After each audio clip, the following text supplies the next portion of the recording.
اعوذ باللہ من الشیطان الرجیم بسم اللہ الرحمن الرحیم الحمد للہ رب العالمین ثم الصلاۃ والسلام علی محمد وآلہ الطیبین الطاہرین اما بعد الحمدللہ آج 13ویں پارے کی ہم نے تلاوت کی۔ 13ویں پارے کا آغاز سورہ یوسف کی بقیہ آیات سے ہو رہا ہے اور پھر آگے سورہ رعد بھی ہے اور سورہ ابراہیم بھی اسی میں شامل ہے۔ سورہ مبارکہ یوسف کی آیت نمبر 53 سے اس پارے کا آغاز ہے اور سلسلہ کلام گزشتہ پارے کے مباحث سے مربوط ہے کہ جہاں کل ہم نے یہاں پر بیان کیا تھا کہ حضرت یوسف علیہ السلام کہ جن کے واقعے کو اللہ رب العزت نے اس سورے کے اندر تفصیل سے بیان فرمایا ہے، تو جب حضرت یوسف علیہ السلام نے بادشاہ نے جو خواب دیکھا تھا اس کی تعبیر بتائی، درست تعبیر، تو بادشاہ نے ان کو اپنے پاس بلانے کا حکم دیا اور حضرت یوسف علیہ السلام نے یہ شرط رکھی کہ پہلے ان خواتین کو یہاں پر لایا جائے اور ان سے گواہی لی جائے کہ میں بے گناہ تھا، اور انہوں نے گواہی دی۔ یہاں تک کہ باقی خواتین نے بھی اور خود زلیخا نے بھی گواہی دی کہ حضرت یوسف علیہ السلام بے قصور تھے، ان کے اوپر صرف الزام لگایا گیا تھا۔ اور پھر یہیں سے آغاز ہے کہ وما ابرئ نفسی ان النفس لامارۃ بالسوء الا ما رحم ربی، اور میں اپنے نفس کی صفائی پیش نہیں کرتا کیونکہ انسانی نفس تو برائی پر اکساتا ہے، مگر یہ کہ میرا پروردگار رحم کرے، بے شک میرا پروردگار بڑا بخشنے والا رحم کرنے والا ہے۔ اس آیت کریمہ میں جہاں حضرت یوسف علیہ السلام کو خود صفائی پیش کرنے کی ضرورت نہیں پڑی، ان کے اوپر جن لوگوں نے الزام لگایا تھا انہوں نے خود ان کے حق میں گواہی دے دی۔ نفس امارہ کے حوالے سے یہ کہ نفس امارہ انسان کے اندر وہ طاقت ہے، وہ قوت ہے کہ جو انسان کو برائی کے اوپر اکساتا ہے، تو یہ ہر انسان کے اندر موجود ہے۔ اب انسان کی فضیلت اور انسان کی کرامت اس وقت بڑھ جاتی ہے جب انسان اسی نفس امارہ کے اوپر خود تسلط پیدا کر لے، حاوی ہو جائے، اور اگر خدا نخواستہ نفس امارہ ہمارے اوپر، ہمارے ارادوں کے اوپر اگر حاوی ہو جائے تو پھر یہاں پر کیا ہے، انسان پھر بدبختی کا شکار ہونے لگ جاتا ہے۔ تو اس سے ایک اور بات واضح ہو جاتی ہے، وہ یہ کہ اگر شیطان نہ بھی ہو تب بھی انسان گمراہی کی طرف جانے کے لیے نفس امارہ جو ہے کبھی کبھی کافی ہو جاتا ہے۔ کبھی بعض دفعہ لوگ پوچھتے ہیں نا کہ اگر اللہ شیطان کو اگر خلق نہ کرتا تو ہم سیدھے رستے کے اوپر چلتے رہتے، جبکہ نفس امارہ انسان کے وجود کے اندر ہے، شیطان اگر نہ بھی ہو تب بھی یہی انسان کو برائی کے اوپر اکسانے کے لیے کافی ہے۔ تو اس وقت انسان کے وجود کے اندر جو اللہ تعالیٰ نے برائی کے ادراک کی ایک طاقت عطا فرمائی ہے، شعور، اس شعور کے ساتھ ضمیر کی آواز کے اوپر لبیک کہتے ہوئے انسان کو نیکی کی طرف آ جانا چاہیے۔ اور اس کے بعد یہاں پر بادشاہ نے پھر یہ کہا کہ ان کو میرے پاس لائیں تاکہ میں ان کا جائز مقام دے دوں۔ تو اس کے بعد ارشاد ہے کہ بادشاہ نے کہا اسے میرے پاس لے آؤ، میں اسے خاص طور سے اپنے لیے رکھوں گا۔ پھر جب یوسف نے بادشاہ سے گفتگو کی تو اس نے کہا بے شک آج آپ ہمارے با اختیار امانت دار ہیں۔ یہاں سے آگے پھر حضرت یوسف علیہ السلام کے مصر کے حاکم بننے کا تذکرہ ہے اور پھر ان کی تدبیر، اور پھر اس کے بعد جو ہے برادران یوسف جنہوں نے ان کے اوپر ظلم کیا تھا، جو قحطی کے بعد کے حالات، چونکہ درمیان میں بہت سارے واقعات یہاں پر ذکر نہیں ہیں، لیکن شروع میں جو حضرت یوسف علیہ السلام نے خواب کو تفصیل کے ساتھ بیان فرمایا تھا تو اسی کے اوپر اکتفا ہوا ہے اور تفصیل سے یہاں سے آگے بیان نہیں کیا۔ درمیان میں جو واقعات پیش آئے ہیں وہ یقیناً یہی ہیں کہ وہ 7 سال انتہائی خوشحالی کے گزرے، اور اس کے بعد جو ہیں اب یہ جو 7 سال ہیں وہ قحط سالی کے گزر رہے ہیں۔ اب ان دنوں جب قحط سالی ہوتی ہے، غذا کی کمی ہوتی ہے، تو یہاں حضرت یوسف علیہ السلام کی وجہ سے مصر کے اندر خوشحالی ہے اور وہاں پر خوراک کا ذخیرہ موجود ہے، باقی علاقوں کے اندر نہیں ہے، تو وہ لوگ غلہ لینے کے لیے یہاں پر آتے ہیں۔ تو جہاں باقی لوگ آ رہے ہیں تو وہاں حضرت یوسف علیہ السلام کے بھائی بھی وہاں پر آتے ہیں اور ان سے پھر ان کی ملاقات ہوتی ہے۔ جیسے کہ یوسف نے کہا کہ مجھے ملک کے خزانوں پر مقرر کریں کہ میں بلا شبہ خوب حفاظت کرنے والا، مہارت رکھنے والا ہوں۔ اور اس طرح اللہ فرماتا ہے آیت نمبر 56 میں، اس طرح ہم نے یوسف کو اس ملک میں اقتدار دیا کہ وہ جہاں چاہے اپنا مسکن بنا لے، ہم جسے چاہتے ہیں اپنی رحمت سے نوازتے ہیں اور نیک لوگوں کا اجر ہم ضائع نہیں کرتے، اور آخرت کا اجر تو ایمان اور تقوی والوں کے لیے زیادہ بہتر ہے۔ پھر برادران یوسف کا تذکرہ، اور برادران یوسف مصر آئے اور یوسف کے ہاں حاضر ہوئے، پس یوسف نے تو انہیں پہچان لیا لیکن وہ یوسف کو پہچان نہیں رہے تھے، چونکہ حضرت یوسف علیہ السلام یعنی وہ یہ تصور بھی نہیں کر سکتے تھے کہ جن کو ہم نے کنویں کے اندر پھینک دیا تھا آج اسی یوسف کے پاس ہم آئے ہیں اور وہ یوسف یہاں پر مصر کے کیا ہیں، حاکم بنے ہمارے سامنے موجود ہیں، تو وہ نہیں پہچان پائے۔ اور جب یوسف ان کے لیے سامان تیار کر چکے تو کہنے لگے دوبارہ آؤ۔ دوبارہ جب آؤ تو باپ کی طرف سے اپنے ایک سوتیلے بھائی کو میرے پاس لے آنا، بنیامین کو، کہ جو ان کا حضرت یوسف کا سگا بھائی تھا۔ کیا تم نہیں دیکھتے کہ میں پورا ناپتا ہوں اور بہترین مہمان نواز ہوں؟ پس اگر تم اس بھائی کو نہ لاؤ گے تو میرے پاس سے نہ تو تمہیں کوئی غلہ ملے گا اور نہ ہی تم میرے نزدیک آنا۔ بھائی سے ملاقات کی ایک اشتیاق حضرت یوسف کے دل میں ہے، تو انہوں نے کہا کہ ہم اس کو والد سے اسے طلب کریں گے اور ہم ایسا کر کے رہیں گے۔ اور یوسف نے اپنے خدمت گزاروں سے کہا کہ ان کی پونجی جو غلے کی قیمت تھی انہی کے سامان میں رکھ دو، تاکہ جب وہ پلٹ کر اپنے اہل و عیال کی طرف جائیں تو اسے پہچان لیں، اس طرح ممکن ہے وہ واپس آ جائیں۔ یعنی حضرت یوسف علیہ السلام کا اشتیاق یہاں پر معلوم ہوتا ہے کہ ہر حال میں چاہتے ہیں کہ آپ کے بھائی تشریف لائیں اور ان سے آپ کی ملاقات ہو جائیں، تو اس لیے آپ یہ احسان بھی کرتے ہیں کہ جو قیمت انہوں نے ادا کی تھی وہ قیمت بھی ان کو واپس کر دیتے ہیں۔ پھر جب وہ اپنے والد کے پاس واپس گئے تو کہنے لگے اے ہمارے ابا، ہمارے لیے غلے کی بندش ہو گئی، لہٰذا آپ ہمارے بھائی کو ہمارے ساتھ بھیج دیجئے تاکہ ہم غلہ حاصل کریں اور بے شک ہم بھائی کی حفاظت کریں گے۔ تو یعقوب بولے کیا میں اس کے بارے میں تم پر اسی طرح اعتماد کروں جس طرح اس سے پہلے اس کے بھائی یوسف کے بارے میں کیا تھا؟ اللہ بہترین محافظ ہے اور وہ سب سے بہتر رحم کرنے والا ہے۔ ان کو اپنے گزشتہ جو ان کی طرف سے غلطی ہوئی تھی وہ غلطی یاد دلا دی۔ تو اور جب انہوں نے اپنا سامان کھولا تو دیکھا کہ ان کی پونجی انہیں واپس کر دی گئی ہے، تو کہنے لگے اے ہمارے ابا، ہمیں اور کیا چاہیے؟ دیکھیے ہماری یہ پونجی ہمیں واپس کر دی گئی ہے اور ہم اپنے اہل و عیال کے لیے غلہ لائیں گے اور اپنے بھائی کی حفاظت بھی کریں گے اور اونٹ کا ایک بوجھ غلہ زیادہ لائیں گے اور وہ غلہ آسانی سے حاصل ہو جائے گا۔ اس سے مفسرین نے یہ بیان فرمایا ہے کہ حضرت یوسف علیہ السلام جو غلہ تقسیم فرماتے تھے تو افراد کی نسبت سے کرتے تھے، یعنی جتنے آدمی آئے تو ان کو ایک اونٹ کا غلہ دے دیتے تھے۔ تو حضرت بنیامین کو ساتھ لے جانے کی حضرت یعقوب سے اجازت مانگ رہے ہیں اور کہہ رہے ہیں کہ اگر وہ آئیں تو ایک اونٹ کا غلہ ہمیں اور مل جائے گا۔ تو یعقوب نے کہا کہ میں اسے ہرگز تمہارے ساتھ نہیں بھیجوں گا جب تک کہ تم اللہ کے ساتھ عہد نہ کرو کہ تم اسے میرے پاس ضرور واپس لاؤ گے، مگر یہ کہ تم کسی مشکل میں گھیر لیے جاؤ۔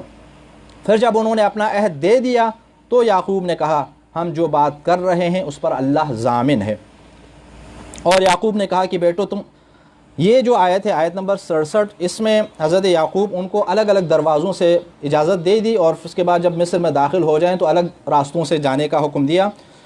تم سب ایک ہی دروازے سے داخل نہ ہونا بلکہ الگ الگ دروازوں سے داخل ہونا، اور میں اللہ کے مقابلے میں تمہارے کچھ بھی کام نہیں آ سکتا، حکم صرف اللہ ہی کا چلتا ہے اور اس پر میں نے بھروسہ کیا اور بھروسہ کرنے والوں کو اسی پر بھروسہ کرنا چاہیے۔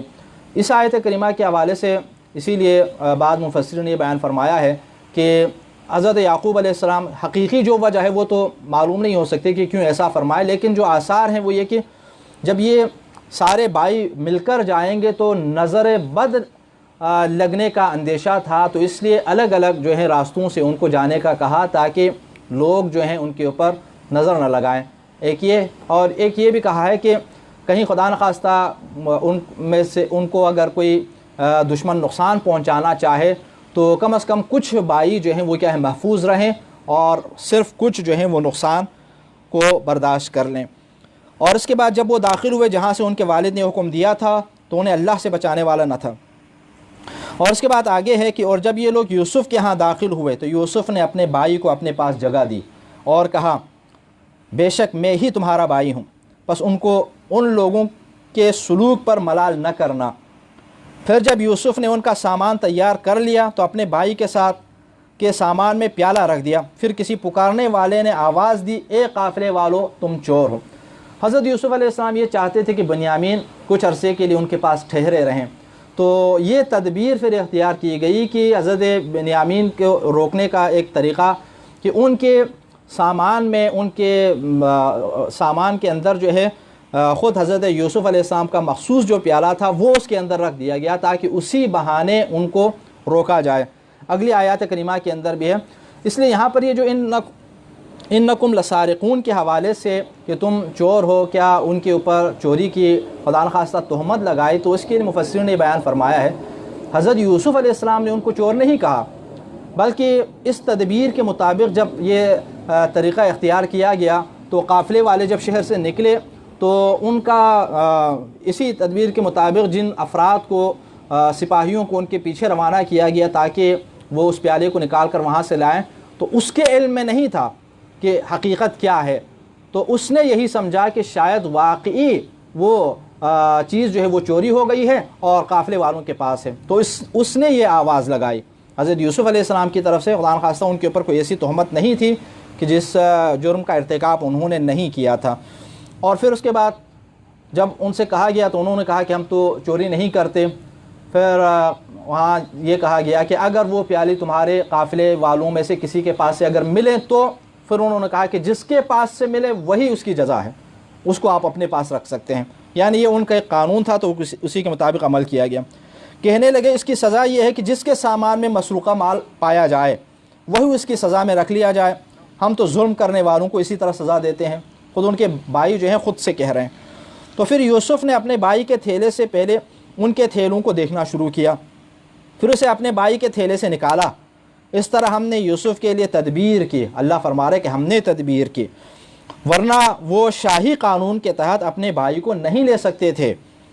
مگر یہ کہ اللہ کی مشیت ہو، جس کے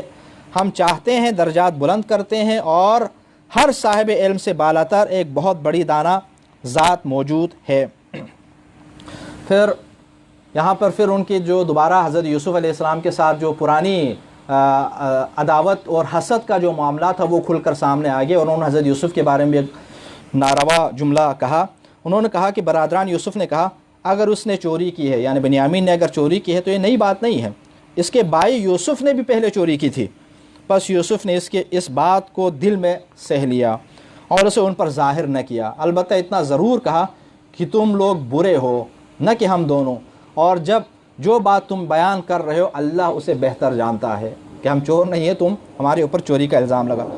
وہ کہنے لگے اے عزیز،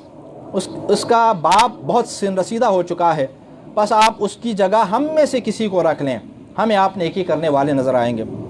کہا پناہ بخدا، جس کے ہاتھ سے ہمارا سامان ملا ہے اس کے علاوہ ہم کسی اور کو پکڑیں، اگر ہم ایسا کریں گے تو زیادتی کرنے والوں میں سے ہوں گے۔ پھر جب وہ اس سے مایوس ہو گئے تو الگ ہو کر مشورہ کرنے لگے، اور پھر بڑے بھائی نے یہ کہا کہ میں تو نہیں جاؤں گا، کیونکہ ہم تو وعدہ کر کے آئے ہیں حضرت اپنے بابا سے کہ ہم بنیامین کو بحفاظت واپس لائیں گے، اور اب میں ان کے سامنے حاضر نہیں ہو سکتا۔ پھر یہاں پر وہ ٹھہر جاتے ہیں، اور جب وہ جانے لگے تو حضرت یعقوب علیہ السلام کے پاس یہ پہنچتے ہیں بھائی، اور جب بنیامین کے بارے میں پوچھا جاتا ہے تو پھر وہ یہی کہتے ہیں کہ انہوں نے چوری کی تھی اور ان کو وہاں پر سزا کے طور پر روک لیا گیا۔ تو حضرت یعقوب علیہ السلام فرماتے ہیں کہ تم جو ہے حضرت بنیامین چوری نہیں کر سکتے۔ پھر وہ یہ کہتے ہیں کہ آپ ان بستی والوں سے پوچھ لیں، کیونکہ قافلے کے باقی لوگوں نے بھی دیکھا تھا اس طرح جو واقعہ ان کے سامان سے پیالی کا برآمد ہونا۔ تو یعقوب نے کہا بلکہ تم نے خود اپنی طرف سے ایک بات بنائی ہے، بس میں صبر کروں گا، امید ہے کہ اللہ ان سب کو میرے پاس لے آئے، یقیناً وہ بڑا دانا حکمت والا ہے۔ اور پھر آیت نمبر 84، اور یعقوب نے ان سے منہ پھیر لیا اور کہا ہائے یوسف، اور ان کی آنکھیں روتے روتے غم سے سفید پڑ گئیں اور وہ گھٹے جا رہے تھے۔ حضرت یعقوب علیہ السلام فراق یوسف میں اتنا روئے کہ اس آیت کریمہ کے مطابق ان کی آنکھیں سفید ہو گئیں اپنے بیٹے کی جدائی میں۔ تو یہاں سے ایک بات یہ واضح ہو جاتی ہے کہ اگر چونکہ حضرت یعقوب علیہ السلام صرف بیٹے کی جدائی پر نہیں رو رہے، کیونکہ آپ جانتے ہیں کہ حضرت یوسف علیہ السلام بیٹا ہے، اور وہ بیٹا ہے کہ جو ولی خدا ہوں گے، جو اللہ رب العزت کے برگزیدہ بندے ہوں گے اور نبی ہوں گے، تو لہٰذا ولی خدا کے حوالے سے اگر خدا نخواستہ آپ کو یہ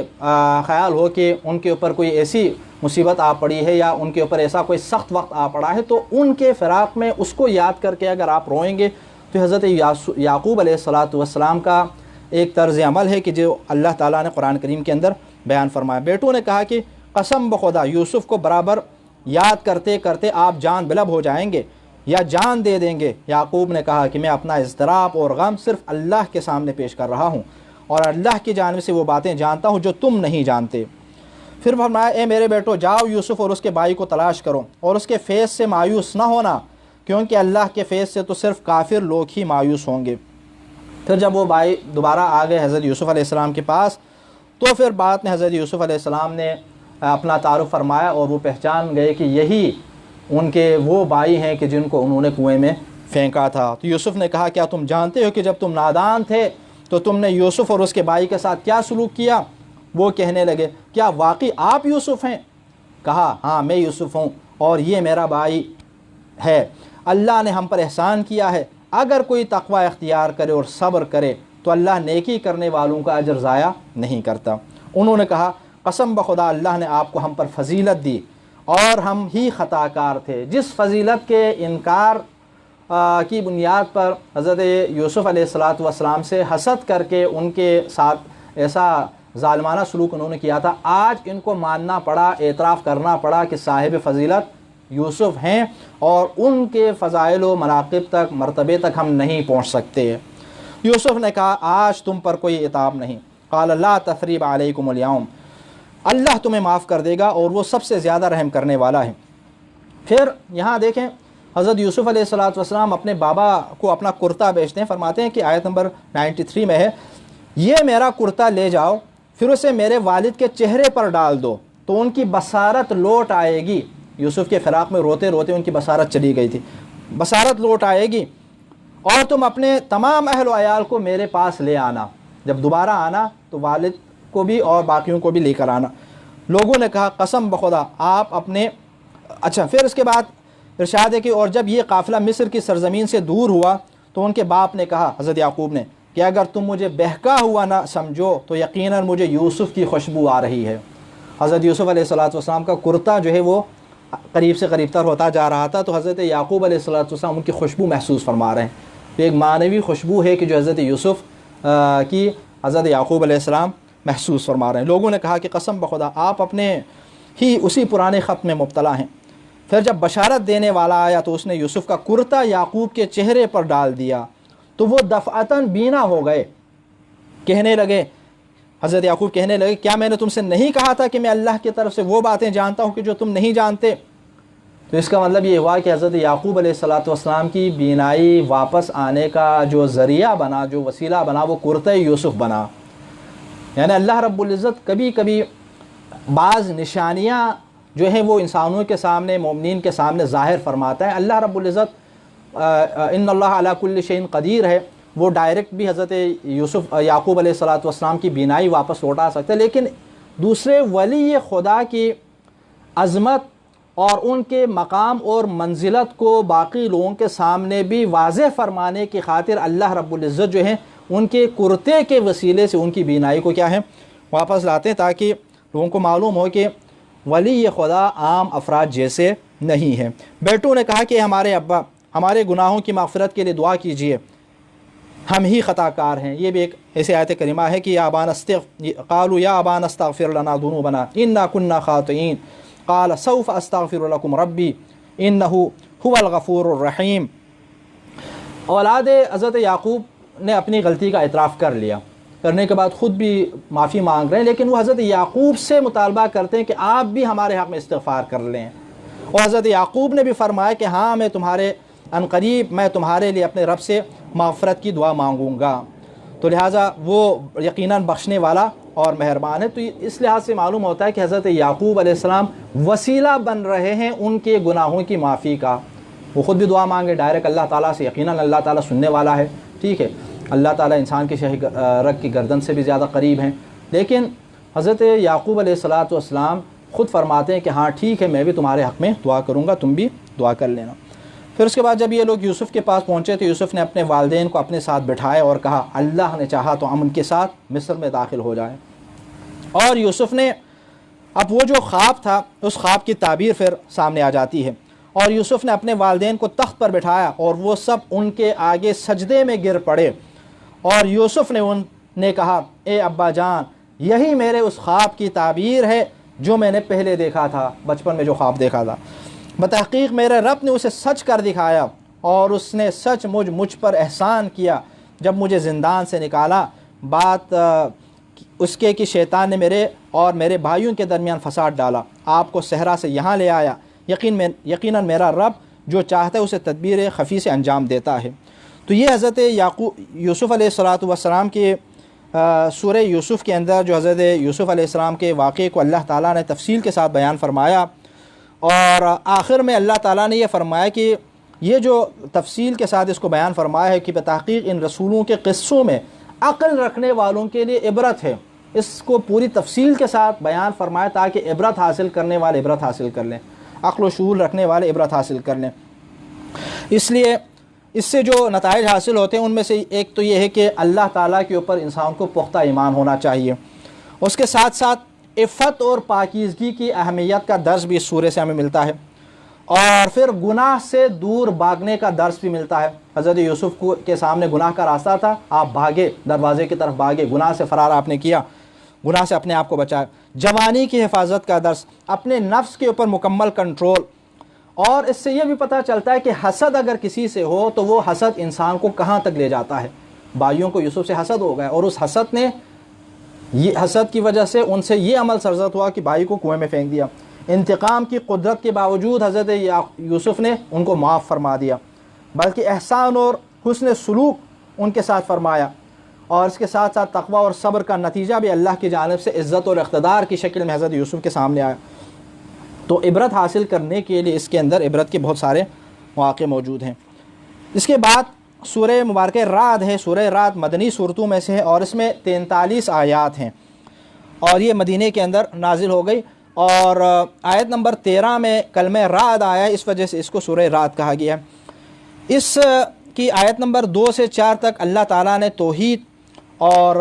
نظام کائنات کے اندر جو اس کی نشانیاں ہیں ان کی طرف اللہ نے اشارہ فرمایا ہے، اور اس کے بعد جو ہے کفار قریش کے اس حیرت اور تعجب کو اللہ تعالیٰ نے بیان فرمایا ہے کہ جب وہ یہ کہتے تھے کہ جب ہم خاک ہو جائیں گے، مٹی میں مل جائیں گے مرنے کے بعد، تو کیسے دوبارہ زندہ کیے جائیں گے؟ تو اللہ تعالیٰ نے فرمایا کہ اللہ تعالیٰ زندہ فرما سکتا ہے۔ آیت نمبر 7 میں اللہ نے ارشاد فرمایا کہ جنہوں نے کفر اختیار کیا وہ کہتے ہیں کہ اس شخص پر ہم اپنے رب کی طرف سے کوئی نشانی نازل کیوں نہیں ہوتی؟ تو انما انت منذر ولکل قوم ہاد، آپ تو محض تنبیہ کرنے والے اور ہر قوم کا ایک رہنما ہوا کرتا ہے۔ تو اس آیت کریمہ کے حوالے سے حضور اکرم صلی اللہ علیہ وسلم کی حدیث ہے کہ آپ نے ارشاد فرمایا، حضرت علی بن ابی طالب کے کندھے کے اوپر ہاتھ رکھ کر ارشاد فرمایا کہ انت الہادی انا المنذر، میں وہ انذار کرنے والا میں ہوں، وانت الہادی یا علی، وہ ہادی وہ آپ ہیں، بک یہتدی المہتدون، ہدایت حاصل کرنے والے آپ کے وسیلے سے ہدایت حاصل کریں گے۔ بہت ساری تفاسیر کے اندر یہ روایت نقل ہوئی ہے۔ آیت نمبر 11 میں اللہ تعالیٰ نے یہ فرمایا کہ اللہ کسی قوم کی حالت اس وقت تک نہیں بدلتا جب تک وہ قوم خود اپنی حالت بدلنے کا ارادہ نہ کرے۔ ان اللہ لا یغیر ما بقوم حتی یغیروا ما بانفسہم، جب تک انسان خود اپنی حالت بدلنے کی کوشش نہ کریں اس وقت تک اللہ ان کی حالات کو نہیں بدلتا۔ تو اس کا مطلب ہے کہ انسان ارادہ کریں، کوشش کریں، تو اللہ تعالیٰ ان کے ارادے کے مطابق ان کی حالتیں تبدیل فرماتا ہے۔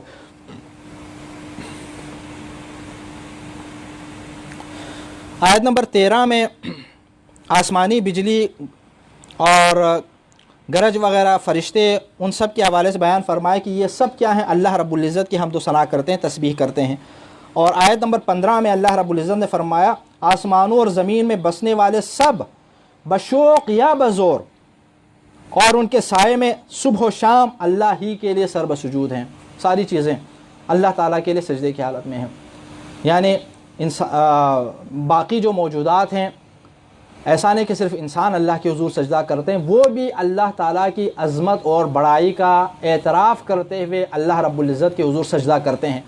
ہر چیز کا سجدہ جو ہے ان کے اپنے حساب سے ہوتا ہے۔ انسان کا سجدہ یہ کہ اپنی پیشانی خاک کے اوپر رکھ دیں. باقی اشیاء کی جو سجدہ ہے وہ ان کے اپنے اپنے حساب سے ہے. یعنی اس عظمت کا ادراک جو عظمت اللہ رب العزت کی ہے، جلالت باری تعالیٰ کا ادراک کریں اور اس کے سامنے سر تسلیم خم کرنے کا جذبہ ہو، تو وہی کیا ہے؟ سجدہ ہے، جو بہت ساری مخلوقات اور باقی موجودات کرتے ہیں.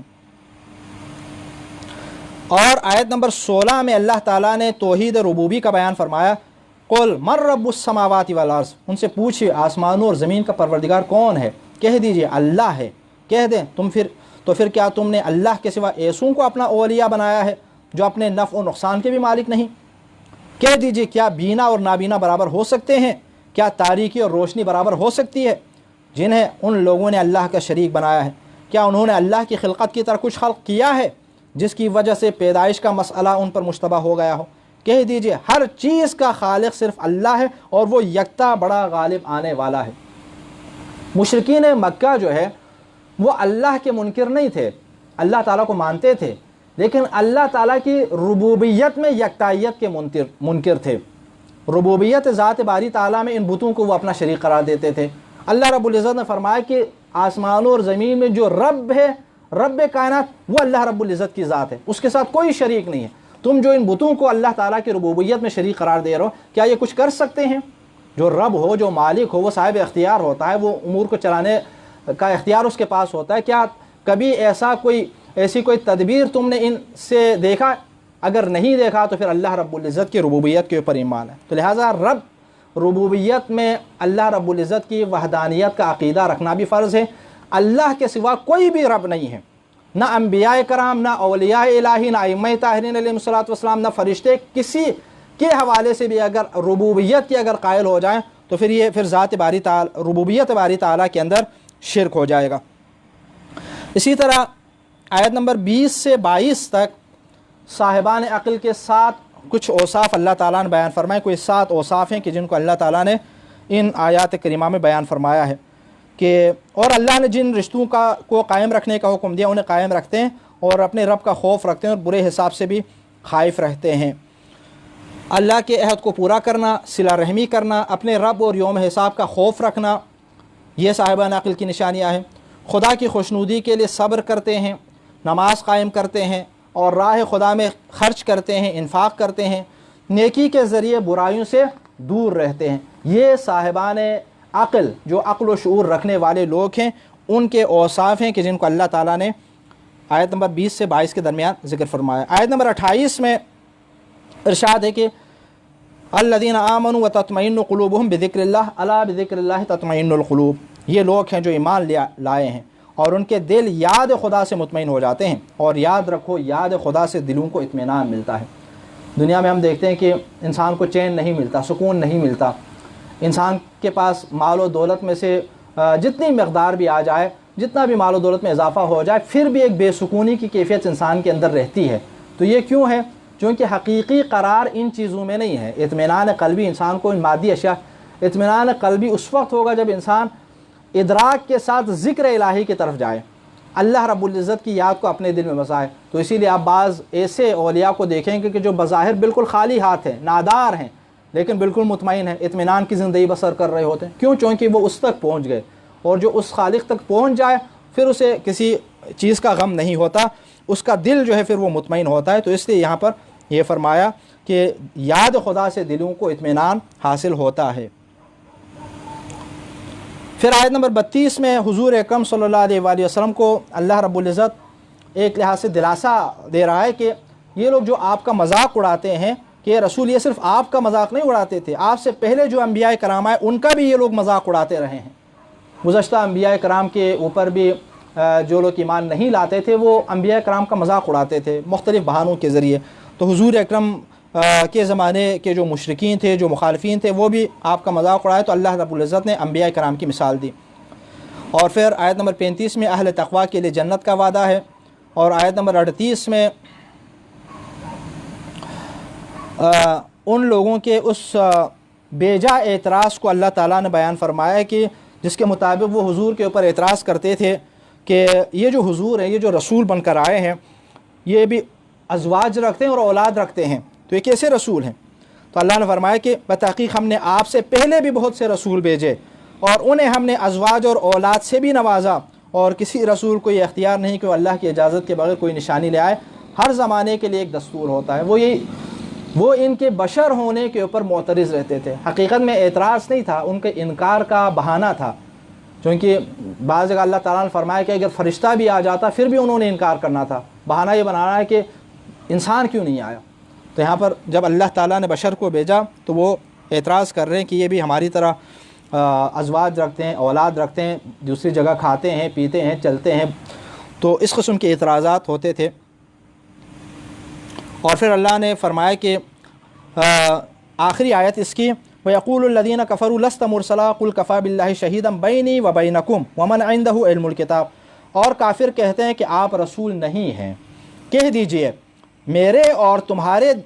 درمیان گواہی کے لیے اللہ اور وہ جس کے پاس کتاب کا علم ہے کافی ہے۔ جب انہوں نے انکار کیا نشانی دکھانے کے باوجود قرآن کریم کی، پھر بھی انکار کر دیا، تو آخر میں حضور اکرم صلی اللہ علیہ وسلم سے اللہ تعالیٰ نے فرمایا کہ آپ ان سے فرما دیں کہ تم اگر نبی مانو تو میرے اور تمہارے درمیان اللہ کافی ہے، میری نبوت کے لیے، رسالت کے لیے اللہ اور وہ جس کے پاس کتاب کا علم ہے۔ تو اللہ رب العزت کے ساتھ وہ ہستی کہ جو رسول اکرم کی رسالت کے لیے گواہ ہیں اور جس کے کافی ہونے کا اللہ نے اعتراض فرمایا، وہ کون ہے؟ وہ ومن عندہ علم الکتاب کون ہے؟ تو روایات اگر ہم دیکھیں اسی آیت کریمہ کے ذیل میں مختلف تفاسیر کے اندر آپ دیکھ لیجئے، خصوصاً عربی تفاسیر کو اٹھا کر اگر دیکھیں تو وہاں پر آپ کو یہ روایت مل جائے گی کہ ومن عندہ علم الکتاب سے مراد حضرت علی ابن ابی طالب علیہ السلام کی ذات گرامی ہے۔ مختلف مسالک کے مفسرین نے اپنی اس آیت کریمہ کی تفسیر میں ذکر فرمایا ہے کہ وہ جو جن کے پاس علم الکتاب ہے اور جو رسول اکرم کی رسالت کے گواہ کے طور پر آئے، وہ حضرت علی ابن ابی طالب علیہ السلام کی ذات گرامی ہے۔ آیت اس کے بعد سورہ مبارکہ ابراہیم ہے۔ سورہ ابراہیم مکی صورتوں میں سے، اس میں 52 آیات ہیں، اور آیت نمبر 35 سے 41 تک حضرت ابراہیم علیہ السلام کا تذکرہ ہے، اسی وجہ سے اس کو سورہ ابراہیم کہا گیا۔ اور اس کی پہلی جو آیت ہے وہ قرآن کریم کے حوالے سے کہ قرآن انسان کو گمراہی اور تاریکی سے روشنی کی طرف لانے والی کتاب ہے، کہ انسان اگر گمراہی سے ہدایت کی طرف آنا چاہیں، تاریکی سے روشنی کی طرف آنا چاہیں تو یہ کتاب ہدایت ہے۔ اور پھر آیت نمبر 4 میں اللہ نے ارشاد فرمایا کہ ہم نے کوئی رسول نہیں بھیجا مگر اسی قوم کی زبان میں تاکہ وہ انہیں وضاحت سے بات سمجھا سکے۔ پھر اس کے بعد اللہ جسے چاہتا ہے گمراہ کرتا ہے اور جسے چاہتا ہے ہدایت دیتا ہے، اور وہی بڑا غالب آنے والا حکمت والا ہے۔ مختلف اقوام کے اندر جو انبیاء کرام مبعوث ہوتے رہے ہیں، ہر نبی اسی قوم کی زبان میں آ کر ان کے سامنے تبلیغ فرماتے تھے۔ حضور اکرم صلی اللہ علیہ وسلم، کل بھی یہی گفتگو ہو رہی تھی، حضور اکرم صلی اللہ علیہ وآلہ وسلم عرب میں آئے تو عربی میں آپ جو ہے وہ کیا ہے تبلیغ فرما رہے ہیں، اور کلام بھی اسی حساب سے۔ باقی جو انبیاء کرام ہیں تو اس آیت کریمہ کے مطابق یہ ہے کہ ہر قوم جس قوم میں کی جو زبان ہوگی اسی قوم کی زبان میں انبیاء کرام کیا ہے گفتگو بھی فرماتے تھے۔ اس سے اب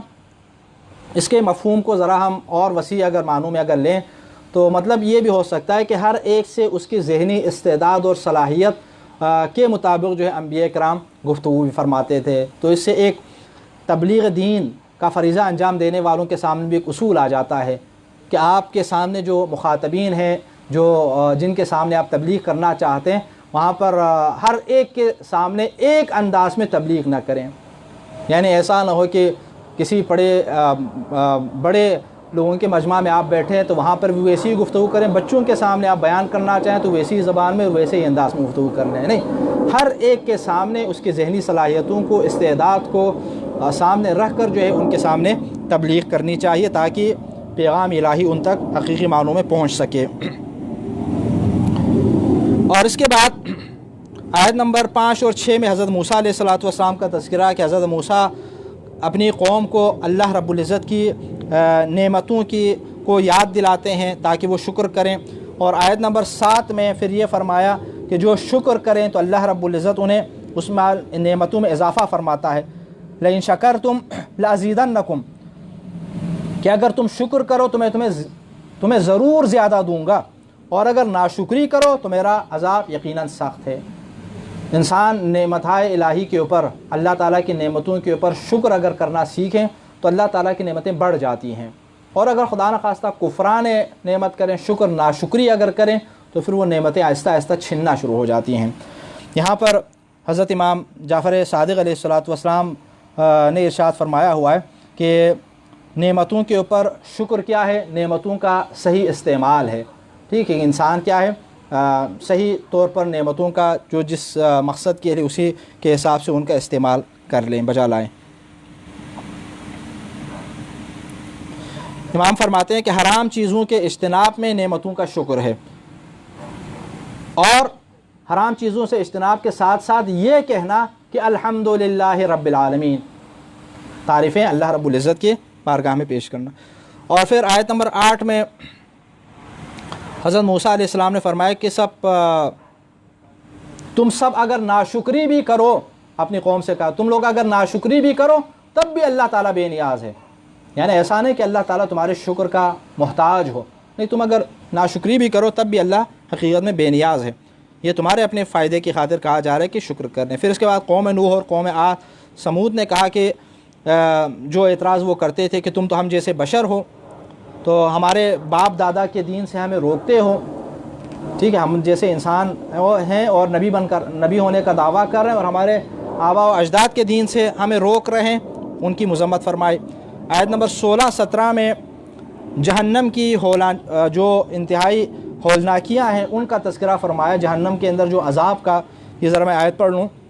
من ورائہ جہنم ویسقى من ماء صدید یتجرعہ ولا یکاد یسیغہ ویأتیہ الموت من کل مکان وما هو بمیت ومن ورائہ عذاب غلیظ، جو جہنم میں جانے والے ہیں، خدا نہ کریں، تو ان کے حوالے سے فرمایا اس کے بعد جہنم ہے اور وہاں اسے پیپ کا پانی پلایا جائے گا۔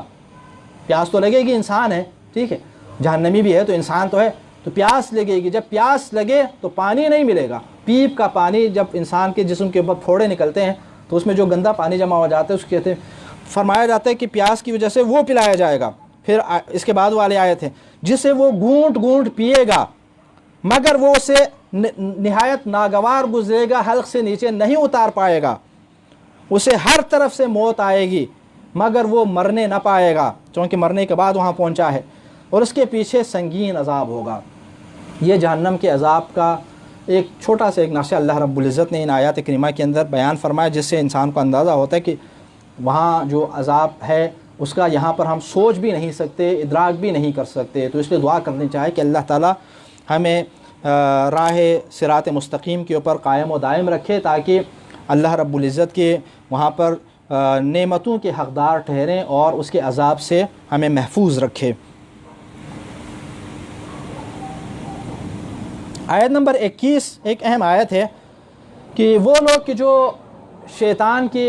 بہکانے کی وجہ سے کل قیامت کے دن جہنمی بن جائیں گے اور جہنم میں پھینکے جائیں گے، تو پھر وہاں پر شیطان انہیں تانا دے گا، دیکھیں، اور سب اللہ کے سامنے پیش ہوں گے۔ تو کمزور لوگ ان لوگوں سے جو دنیا میں بڑے بنتے تھے، اچھا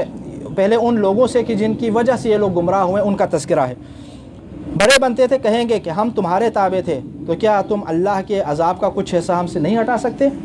وہ کہیں گے اگر اللہ نے ہمارے لیے کوئی راستہ چھوڑ دیا ہوتا تو ہم تمہیں بھی بتا دیتے، اور ہمارے لیے یکساں ہے کہ ہم فریاد کریں یا صبر کریں، یا ہمارے لیے فریاد کا کوئی راستہ نہیں ہے۔ بعض بہکانے والوں کے بہکاوے کی وجہ سے جو اس دنیا کے اندر رائے حق سے منحرف ہونے والے ہیں، جہنم میں دوبارہ انہیں کو پکارنے کی کوشش کریں گے اور ان سے امید باندھیں گے، لیکن وہ ان سے بیزاری کا اظہار کریں گے۔ اس کے بعد والی آیت میں وہی شیطان کا ہے، اور قیامت کے دن جب فیصلہ ہو چکے گا تو شیطان کہہ اٹھے گا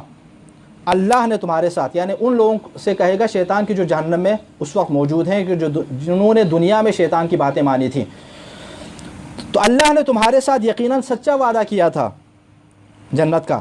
اور میں نے تم سے وعدہ کیا پھر وعدہ خلافی کی، اور میرا تم پر کوئی زور نہیں چلتا تھا مگر یہ کہ میں نے تمہیں صرف دعوت دی اور تم نے میرا کہنا مان لیا، بس اب تم مجھے ملامت نہ کرو بلکہ خود کو ملامت کرو۔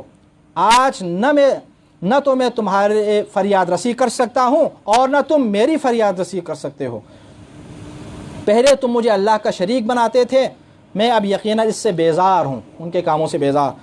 ظالموں کے لیے تو یقیناً دردناک عذاب ہے۔ تو یہ وہ انتہائی تلخ باتیں ہوں گی شیطان کی کہ جو انسان کو طعنے دیتے ہوئے وہاں پر کہے گا، اللہ نے بھی تمہارے ساتھ وعدہ کیا تھا، اس کا وعدہ سچا تھا، میں نے بھی تمہارے ساتھ وعدہ کیا تھا، میرا وعدہ جھوٹا تھا۔ میں نے جو وعدہ کیا تھا وہ کیا تھا؟ شیطان کا جو وعدہ ہے وہ یہ کہ کوئی قیامت نہیں ہے، کوئی آخرت نہیں ہے، کوئی خدا نہیں ہے، کوئی اللہ تعالیٰ حساب و کتاب نہیں لے گا، تم جو جی میں آئے کرتے رہنا، اور تم نے میرے وعدے کے مطابق جو ہے کام انجام دیا، حالانکہ میرا وعدہ خلاف حقیقت تھا۔ جبکہ اللہ نے جو وعدہ کیا تھا کہ نیک کام کرو، میرے راستے کے اوپر چلو تو میں تمہیں نعمتیں دوں گا، جہنم سے بچا لوں گا، وہ وعدہ سچا تھا۔ تو اس کے وعدے پر تم نے عمل نہیں کیا، میرے وعدے کے اوپر عمل کیا اور آج جہنمی بن گئے، تب میری ملامت نہ کریں، اپنی ملامت کریں۔ اور پھر اس کے بعد آیت نمبر 24 میں کلمہ طیبہ کا تذکرہ ہے، شجرہ کلمۃ طیبۃ کا شجرۃ طیبہ۔ کیا آپ نے نہیں دیکھا کہ اللہ نے کیسی مثال پیش کی؟ کلمہ طیبہ شجرہ طیبہ کی مانند ہے، جس کی جڑ مضبوط گڑی ہوئی ہے اور اس کی شاخیں آسمان تک پہنچی ہوئی ہیں۔ اور پھر اس کے بعد فرمایا آیت نمبر 26 میں کلمہ خبیثہ کی مثال اس شجرہ خبیثہ کی سی ہے جو زمین کی سطح سے اکھاڑ پھینکا گیا ہو اور اس کے لیے کوئی ثبات نہ ہو۔ کلمہ طیبہ شجرہ